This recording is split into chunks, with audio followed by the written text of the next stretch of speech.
আজকে আমি জানাবো যে আমি যে রেস্টুরেন্টে কাজ করি এই রেস্টুরেন্টে কার বেতনটা কত।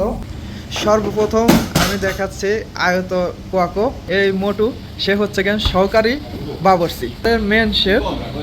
এ কাজ খুব ভালো। আসসালামু আলাইকুম। আজকে আমি জানাবো যে আমি যে রেস্টুরেন্টে কাজ করি এই রেস্টুরেন্টে কার বেতনটা কত, তো সেটাই আমি আপনাদেরকে দেখানোর চেষ্টা করবো এবং জানাবো। তো সর্বপ্রথম আমি দেখাচ্ছি আয়ত কোয়াকো, মানে আয়ত শেফ, মানে সহকারী বাবরসি। এই মোটু, সে হচ্ছে কেন সহকারী বাবরসি। তো এ কোনো কাম টাম সেরকম জানে না, শুধু ভংচং করে। আর এর বেতন হচ্ছে বাংলাদেশি টাকায় প্রায় 2.5 লক্ষর বেশি আর কি, 2000 ইউরো। তো এ কোনো কামের না। এই যে দেখা যাচ্ছে তার প্যান্ট কিন্তু প্রায় খুলে খুলে যাচ্ছে। এই দেখেন ভাব চক্করটা কি অন্যরকম। দেখেন এই যে কাজ প্রথমে একটা ভুল করতে গেছে। আর এ হচ্ছে কেন আমাদের মেন শেফ।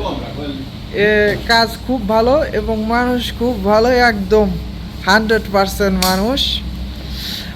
যাই হোক, এর বেতনটা শুনলে আপনি চমকে যাবেন। এ সকল প্রকার রান্না একদিনে 300-400 মানুষের রান্না সে নগদে রান্না করে নগদে খাওয়াই দেয়, মানে অর্ডার আসে এবং রান্নাঘরের মেন শেফ এবং আমার খুব ভালো কাছের একজন মানুষ। তো এই যে সে মোটামুটি ব্রয়লার মুরগি দিয়ে কিছু সিস্টেম করতেছে।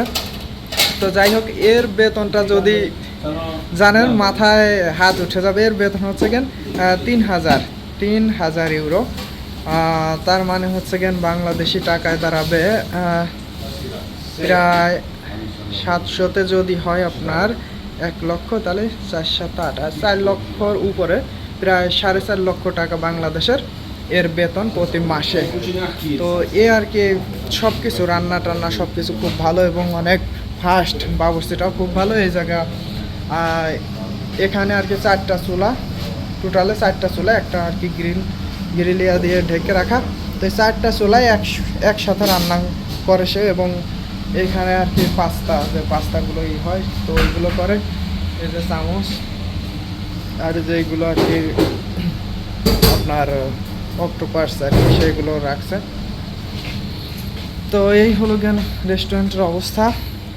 আর এইখানে তো আমি আছি মোটামুটি এখন বর্তমান এই কাজটাই করতেছি লাভাফিয়াতে।